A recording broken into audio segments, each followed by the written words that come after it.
So there are a few key lessons. The first one I would say is that transparency matters. The supply chains of many companies are incredibly opaque. Many buyers that are far removed from the production of commodities like soy, like palm, like beef, have very little visibility of their supply chain. So we do need a revolution in supply chain transparency. This is particularly the case for investors for whom the supply chains of the companies they're investing in is a complete black spot. So transparency is needed. That's the first lesson.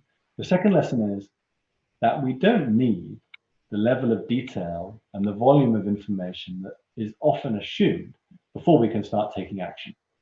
So two questions we often say is critical to ask when starting on looking at a new commodity in Trase, for example, is what information is already available? Answer, often a lot more than we think. We're just not being creative in using it. Second, what information is needed to start driving a process of change? And the answer I would give there is often less than people assume. For example, there's often an assumption that we need to have farm to fork traceability in supply chains before we can start taking action. That's not true at all. Farm to fork traceability is a pipe dream for some commodities. It is not possible to deliver at scale in the time scales that we needed. There's some of the key lessons that we've learned so far.